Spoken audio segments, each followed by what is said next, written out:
दिल्ली में मुख्यमंत्री के शपथ ग्रहण की तैयारी अंतिम चरण में है। कल दोपहर 12 बजे होगा शपथ ग्रहण। दिल्ली सीएम के शपथ ग्रहण के निमंत्रण पत्र में 12 बजे का टाइम। मुख्यमंत्री के साथ कई मंत्री लेंगे शपथ। शपथ ग्रहण समारोह में पीएम मोदी, अमित शाह, जेपी नड्डा समेत कई बड़े नेता होंगे शामिल। बीजेपी शासित राज्यों के सीएम और डिप्टी सीएम भी समारोह में करेंगे शिरकत। दिल्ली में कल सीएम के शपथ ग्रहण के बाद होगी एनडीए नेताओं की मीटिंग। होटल में लंच भी होगा। प्रधानमंत्री मोदी भी होंगे शामिल। बीजेपी के राष्ट्रीय महासचिव रामलीला मैदान पहुंचे। शपथ ग्रहण समारोह की तैयारियों का लिया जायजा। सीएम योगी दिल्ली सरकार के शपथ ग्रहण में शामिल नहीं होंगे। यूपी विधानसभा में कल बजट पेश होने के चलते कार्यक्रम में शिरकत नहीं करेंगे। प्रगति यात्रा के चलते दिल्ली सरकार के शपथ ग्रहण समारोह में शामिल नहीं होंगे नीतीश कुमार। जेडीयू से संजय झा, ललन सिंह करेंगे शिरकत। बीजेपी ने केजरीवाल और आतिशी को शपथ ग्रहण का न्योता दिया। रामलीला मैदान में होगा शपथ समारोह। दिल्ली के रामलीला मैदान की सुरक्षा कड़ी कर दी गई है। डॉग स्क्वाड तैनात किया गया है। दिल्ली में कल कई रास्तों को किया जाएगा डाइवर्ट। शपथ ग्रहण के लिए रामलीला मैदान की आने जाने वाले रास्तों पर डाइवर्जन। कल सुबह 7 बजे से शाम 4 बजे तक डाइवर्जन होगा। शपथ ग्रहण में कई वीआईपीज पहुंचेंगे। कांग्रेस मुख्यालय में पार्टी महासचिव और राज्य प्रभारियों की बैठक। राहुल, प्रियंका, केसी वेणुगोपाल समेत कई नेता मौजूद। बैठक में खड़गे बोले, संगठन को बूथ स्तर तक मजबूत करना जरूरी, सभी कार्यकर्ता अपनी जिम्मेदारी निभाएं। खड़गे बोले, चुनाव से ठीक पहले वोटर लिस्ट में धांधली हो रही है, इसे रोकना जरूरी है। राजस्थान के उप मुख्यमंत्री दिया कुमारी ने बजट किया पेश। सीएम शहरी जल जीवन मिशन का ऐलान किया। 2 लाख घरों में लगेंगे पेयजल कनेक्शन। बजट में 150 यूनिट मुफ्त बिजली देने का ऐलान। ऊर्जा के क्षेत्र में आत्मनिर्भर बनाने की घोषणा। प्रदेश में 10 गीगावाट के बिजली पावर प्लांट लगेंगे। राजस्थान बजट में 1,25,000 नई भर्तियों की घोषणा।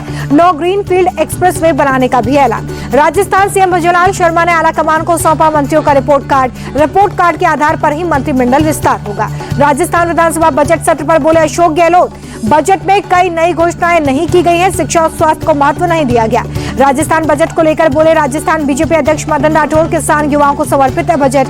महिलाओं के उत्थान के लिए कई प्रावधान। तेजस्वी यादव ने सीएम नीतीश कुमार पर साधा निशाना। बोले नीतीश अब बिहार चलाने में सक्षम नहीं है, उनके पास कोई विजन नहीं है। तेजस्वी बोले कि बिहार में लगातार अपराध बढ़ रहा है, सरकार अपराधियों को जेल से छुड़वाने का काम कर रही है। सीएम हाउस में अपराधी मिलते हैं, बैठते हैं। कैबिनेट बैठक का एजेंडा मीडिया में लीक होने पर भड़के सीएम फडणवीस। मंत्रियों और अफसरों को चेताया, डांस बार का मुद्दा लीक हो गया था। अमेरिका से भारतीयों के डिपोर्ट को लेकर सियासत जारी। गुजरात के कांग्रेस विधायकों का प्रदर्शन, हाथों में हथकड़ी बांधकर जताया विरोध।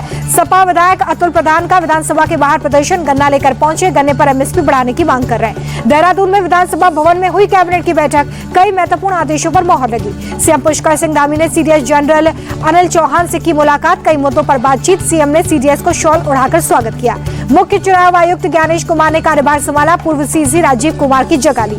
कार्यभार संभालने के बाद बोले ज्ञानेश कुमार, चुनाव आयोग मतदाताओं के साथ है, था और रहेगा। भारत के संविधान, चुनावी कानून और नियमों का पूरी तरह से पालन। चुनाव आयुक्तों की नियुक्ति में सीजीआई की भूमिका को लेकर याचिकाओं पर सुप्रीम कोर्ट में सुनवाई टली। जस्टिस सूर्यकांत बोले बिना बारी आए केस की सुनवाई नहीं कर सकते। वकील प्रशांत भूषण की जल्द सुनवाई की मांग पर जस्टिस सूर्यकांत का जवाब, कहा इस केस को सुनने के लिए पर्याप्त समय चाहिए, जल्दबाजी में तारीख नहीं दे सकते। बीपीएससी परीक्षा को रद्द करने की मांग के लिए कई बार प्रदर्शन हुए हैं। सरकार ने रद्द करने की मांग को खारिज कर दिया है। महाकुंभ में आज भी त्रिवेणी संगम में उमड़ी भारी भीड़। बड़ी संख्या में स्नान करते दिखे श्रद्धालु। ड्रोन वीडियो में महाकुंभ का दिखा भव्य नजारा। बड़ी संख्या में पावन स्नान के लिए पहुंच रहे श्रद्धालु। प्रयागराज रेलवे स्टेशन से महाकुंभ में जाने वालों का तांता, दूर दूर से प्रयागराज पहुंच रहे हैं लोग। महाकुंभ में पूर्व कप्तान सुनील गावस्कर पहुंचे। त्रिवेणी संगम में आस्था की डुबकी लगाई। श्रद्धालुओं के लिए तीर्थ स्थल बन गए आकर्षण का केंद्र। बड़े हनुमान जी मंदिर पहुंचे श्रद्धालु। लेटे हनुमान जी मंदिर का दर्शन नहीं करने पर कुंभ स्नान अधूरा माना जाता है। बड़ी संख्या में लोग बड़े हनुमान जी के मंदिर में दर्शन कर रहे हैं। संगम स्नान के बाद अक्षय वट पर भी उमड़ी लोगों की भीड़। इसी वट के नीचे भगवान राम और माता सीता ने विश्राम किया था। भगवान मुरुगन के भक्तों ने प्रयागराज में निकाला भव्य जुलूस। हवन पूजन कर मां गंगा का आशीर्वाद लिया। यूपी कांग्रेस चीफ अजय राय ने संगम में लगाई आस्था की डुबकी। विधि विधान से की पूजा अर्चना। संगम के पानी की गुणवत्ता पर सीएम योगी बोले संगम का पानी नहाने के लायक भी है और आचमन के लायक भी है। सीएम योगी बोले कि फीकल कोलिफॉर्म बैक्टीरिया के बढ़ने से कई कारण होते हैं। महाकुंभ को लेकर दुष्प्रचार किया गया है। सीएम योगी ने विपक्षी नेताओं पर साधा निशाना। कहा उनको महाकुंभ का आयोजन फालतू लगता है। भव्य महाकुंभ का आयोजन अगर अपराध है तो मैं करता रहूंगा। सीएम योगी बोले कि वोट के लिए महाकुंभ का विरोध करना विपक्षी दलों की मजबूरी है। जो प्रयागराज महाकुंभ में आया वो भूखा नहीं गया। सीएम योगी बोले कि 2013 के महाकुंभ में कई घोटाले हुए। उस समय कुंभ में चेंजिंग रूम तक नहीं बनाए गए थे। सीएम योगी ने विपक्ष पर तुष्टीकरण का आरोप लगाया। कहा उन्हें अक्षय वट और सरस्वती कूप के बारे में नहीं पता, लेकिन अकबर के किले के बारे में उन्हें पता है। ममता बनर्जी के महाकुंभ पर दिए विवादित बयान को लेकर पश्चिम बंगाल बीजेपी अध्यक्ष सुकांत मजूमदार ने लिखा राज्यपाल को पत्र। ममता के बयान को विधानसभा रिकॉर्ड से हटाने की मांग की। ममता बनर्जी के विवादित बोल पर पश्चिम बंगाल में सियासत तेज। सुकांत मजूमदार और कार्यकर्ताओं ने ममता के खिलाफ किया प्रदर्शन। सुकांत मजूमदार ने जनता से अपील की, कहा जहां भी सीएम ममता बनर्जी दिखे उनका विरोध करें, उनका विरोध करना जरूरी है। ममता बनर्जी के मृत्यु कुंभ वाले बयान पर अखिलेश यादव ने किया समर्थन, बोले उनका बयान बिल्कुल ठीक है। सीपीसीबी की रिपोर्ट के आधार पर सपा नेता शिवपाल यादव ने योगी सरकार पर निशाना साधा, कहा महाकुंभ से पहले पानी शुद्ध करना सरकार की जिम्मेदारी थी। शिवपाल यादव बोले कि अब भक्त सोच रहे हैं कि ये डबल इंजन की सरकार है या डबल इन्फेक्शन की सरकार है। ममता बनर्जी के मृत्यु कुंभ वाले बयान को शिवराज सिंह चौहान ने सनातन का अपमान बताया, बोले लोगों की आस्था पर चोट काटना अपराध है। सपा सांसद अखिलेश यादव ने सीएम ममता बनर्जी के बयान को निजी बताया, कहा कि समाजवादी पार्टी ना तो एंटी हिंदू है और ना ही एंटी सनातनी। अगर ऐसा होता तो मैं अयोध्या से कैसे जीतता। यूपी के डिप्टी सीएम केशव प्रसाद मौर्य ने अखिलेश और ममता बनर्जी पर साधा निशाना, बोले अखिलेश और ममता को सिर्फ मुहर्रम, मौलाना और मुस्लिम तुष्टिकरण पसंद है, महाकुंभ से ये चिढ़ते हैं। केशव प्रसाद मौर्य बोले कि महाकुंभ को मृत्यु कुंभ कहना करोड़ों श्रद्धालुओं की आस्था का अपमान है। ये बयान विक्षिप्त मानसिकता को प्रदर्शित करता है। ममता बनर्जी के मृत्यु कुंभ वाले बयान पर बोले एमपी सीएम मोहन यादव, ये बयान उनकी मानसिकता को दर्शाता है। ममता के बयान पर बोले बिहार के डिप्टी सीएम विजय सिन्हा, उनकी मानसिकता सनातन विरोधी तुष्टिकरण की राजनीति कर रही है ममता बनर्जी। सीपीसीबी की रिपोर्ट के आधार पर शंकराचार्य अभिमुक्तेश्वरानंद सरस्वती ने सरकार को घेरा, पूछा 12 साल में महाकुंभ के लिए नदियों को साफ क्यों नहीं किया, गंदे पानी में लोगों को नहाने के लिए मजबूर होना पड़ा। शंकराचार्य अभिमुक्तेश्वरानंद सरस्वती महाकुंभ में व्यवस्थाओं को लेकर सवाल खड़े करते नजर आए। उन्होंने पूछा कि झूठा प्रचार क्यों किया गया, 144 साल बाद शुभ संयोग वाली बात झूठी है। छत्रपति शिवाजी महाराज की 395वीं जयंती आज नागपुर में लोगों ने मनाया जश्न। पीएम मोदी ने छत्रपति शिवाजी महाराज को श्रद्धांजलि दी, ट्वीट कर लिखा शिवाजी महाराज ने हमेशा मजबूत, आत्मनिर्भर और समृद्ध भारत के लिए हमें प्रेरित किया। राहुल गांधी ने शिवाजी महाराज को दी श्रद्धांजलि, ट्वीट कर लिखा शिवाजी का जीवन हम सभी को सदैव प्रेरणा देगा। शिवाजी की जयंती पर पुणे में जय शिवाजी जय भारत पदयात्रा का आयोजन, केंद्रीय मंत्री मनसुख मांडविया यात्रा में शामिल हुए। पुणे के शिवनेरी किले में छत्रपति शिवाजी महाराज की जयंती का समारोह, सीएम फडणवीस और उप मुख्यमंत्री शामिल हुए।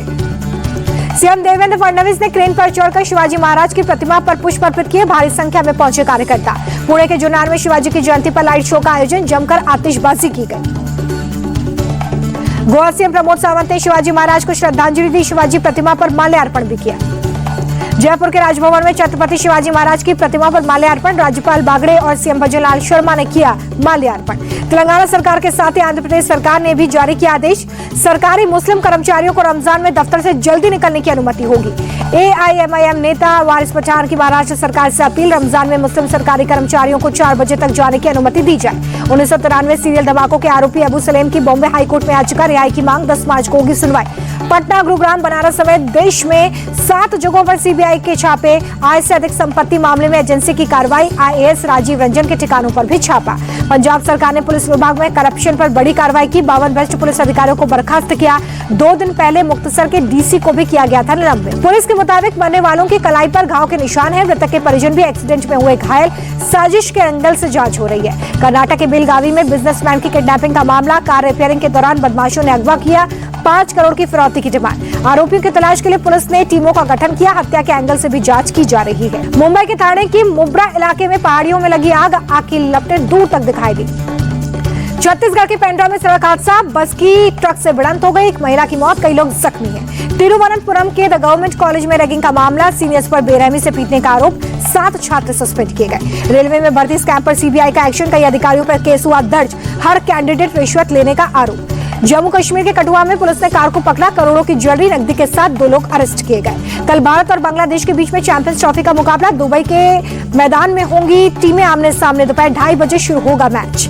भारत और बांग्लादेश के बीच में अब तक कुल 41 वनडे खेले गए, इंडिया ने 32 बार जीत दर्ज की है। न्यूट्रल वेन्यू पर खेले गए 10 मुकाबलों में से भारत ने 8 में जीत दर्ज की है। टीम इंडिया के हेड कोच गौतम गंभीर से नाराज हुए ऋषभ पंत, रिपोर्ट्स के मुताबिक प्लेइंग 11 में शामिल न करने के चलते नाराज है पंत। प्लेइंग 11 में गौतम गंभीर की पहली पसंद केएल राहुल इंग्लैंड के खिलाफ सीरीज में सभी मैच खेले थे। पूर्व खिलाड़ी दिनेश कार्तिक ने टीम इंडिया के स्क्वाड पर उठाए सवाल, बोले 5 स्पिनर्स बहुत ज्यादा है, सिराज को भी टीम में लेना चाहिए था। सौरव गांगुली का विराट कोहली और रोहित शर्मा पर भरोसा, बोले पाकिस्तान के खिलाफ दोनों खिलाड़ियों का किरदार अहम होगा। ऑस्ट्रेलियाई दिग्गज रिकी पॉन्टिंग की टीम इंडिया को सलाह, बुमराह के बदले अर्शदीप को प्लेइंग 11 में मौका मिले। आईसीसी ने जारी किया वनडे रैंकिंग, शुभमन गिल दुनिया के टॉप बल्लेबाज बने, गिल ने बाबर आजम को पछाड़ दिया। वनडे रैंकिंग के टॉप 10 खिलाड़ियों में भारत के 4 बल्लेबाज, गिल के अलावा तीसरे नंबर पर रोहित, छठे नंबर पर विराट कोहली और 9वें नंबर पर श्रेयस अय्यर। और चैंपियंस ट्रॉफी के लिए कराची स्टेडियम में लगाया गया भारतीय तिरंगा, टीम इंडिया के दुबई में मैच होने के कारण पहले विवाद था।